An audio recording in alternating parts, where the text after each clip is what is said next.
Hey guys, Erica Oatmiller here, psychic medium, tuning in with my doggy Carmelo. Diva, my other puppy, is taking a nap, so I did not want to wake her. But I figured since my topic today is going to be about dogs and cats and every pretty much type of animal you could possibly think of that is all psychic, I figured why not start off my show with, well, Carmelo, my puppy, the one that's awake and not napping at the moment. Thanks for tuning in again. If you haven't hit that subscribe button, make sure you hit subscribe. And then there's a little notification bell so that you get notified every time I post a new video. See, Carmelo's subscribed. He likes being center of attention. That's his subscription to me. So the reason I wanted to talk about today animals being psychic is because our little pets that we have at home that sometimes we think are just barking at nothing or just playing around, or it looks like they're playing with someone or something and we're just not really sure. I kind of wanted to just broach that subject today and talk a little bit about it with you because I think it's a cool topic. And you know, our furry loved ones, they have not been told by us humans, and even if they have, they don't listen to us in that capacity, where as maybe little kids and things of that nature, we are conditioned to be told, oh, maybe there's no such thing as ghosts, or there's no communication between, you know, heaven and earth and things of that nature. So I think it's important just to talk about how there is communication and how our loved ones do connect with our pets. I'm gonna put Carmelo down, he's getting fussy.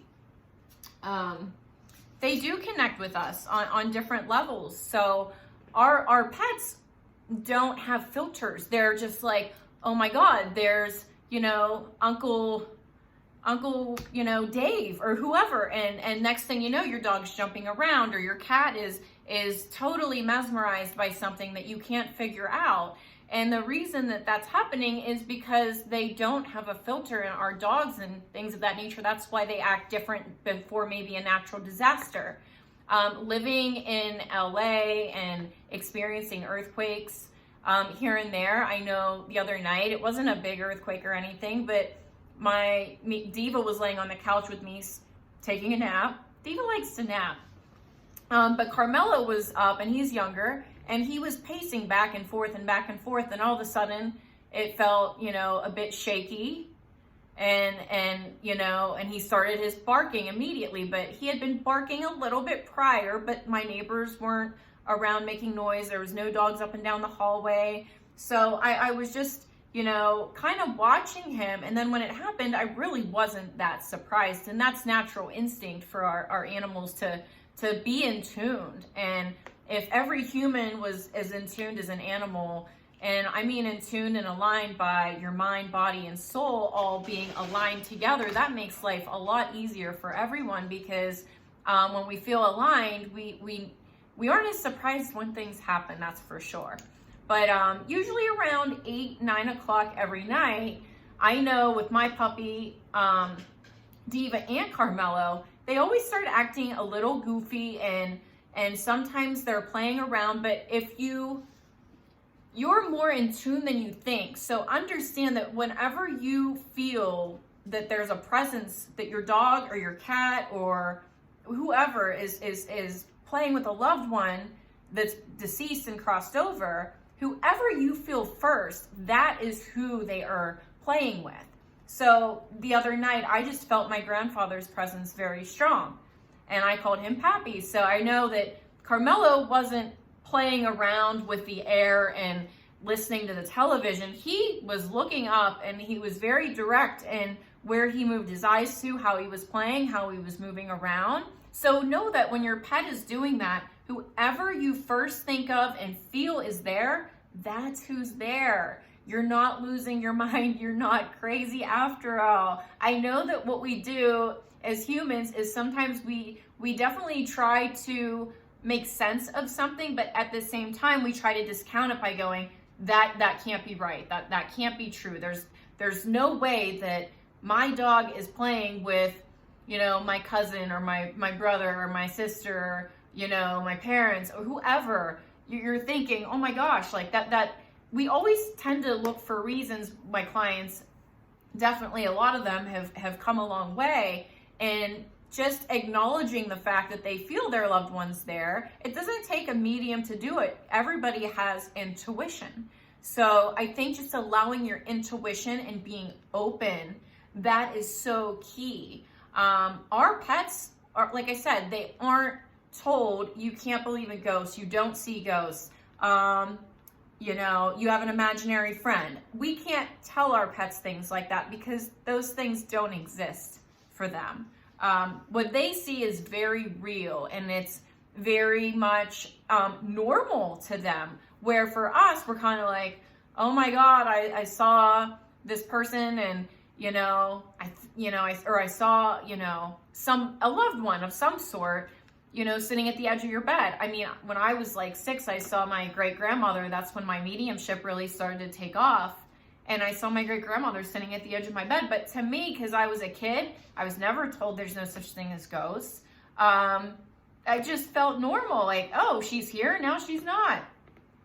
Okay, that's how a dog or a cat thinks. And, cats, I definitely get a more intense sense of intuition from them. They're probably one of the highest intuitions that I've ever been encountered with is a cat. Dogs definitely a second runner up, but still right there with them. I had a cat one time, and keep in mind, it's not that I'm not a cat person, I'm just more of a dog person. I think we can all relate like that, because you're like one or the other, or both, whatever. So I think the biggest thing is I was doing a reading. I was sitting at a client's table. There was a lady sitting here, a lady sitting here, and myself sitting here. And all of a sudden, out of nowhere during my reading, this cat jumps up on my lap because I was at their home. And everybody looked really, really surprised, which took me back and freaked me out. Because first and foremost, I'm in the middle of a reading, channeling dead people. And then I have 2 living people looking real freaked out at this cat, and I'm looking like, is this cat gonna like claw me out? What's gonna happen? The cat ended up just wanting to sit on my lap and be in my presence, which was really cool, because turns out this cat doesn't like anyone, but due to its psychic ability and psychic intuition, from one psychic to another, the cat knew what I had in it. I made the cat apparently feel comfortable.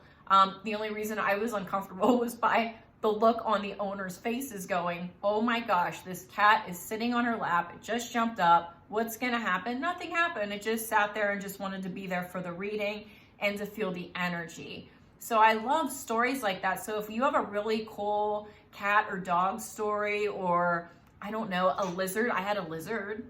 I had an iguana growing up. Any type of animal story that you can think of with how quirky your animals act in certain times of the day, or do you feel that your loved ones are around you and you know it's them, but we're discounting it?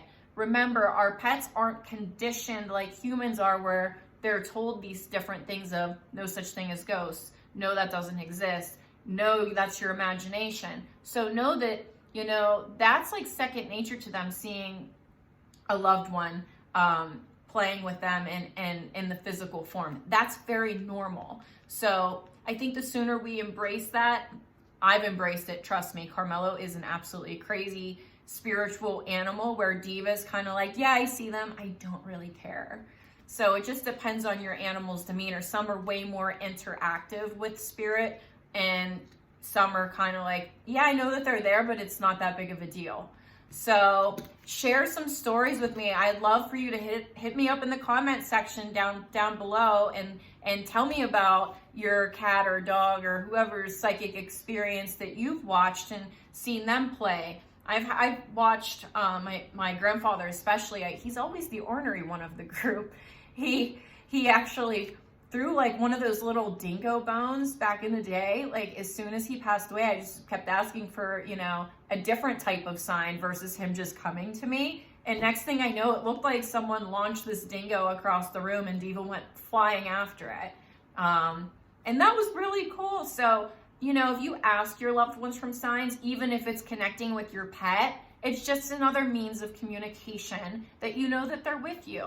So I hope that you enjoyed this segment on, psychic pets, and I'd love to hear some of your stories. And definitely subscribe to my channel if you haven't already, and hit the notification bell so that you know when I'm posting new things, and you can stay up to date on all of my stories and things of that nature. And if you have any suggestions about topics that you would like me to speak about, please don't hesitate to post that and ask me to speak about that. I would be happy to. So I hope you guys all have a great and happy Tuesday, and thank you again for tuning in, and I will talk to you guys soon. See you Thursday, guys. Bye.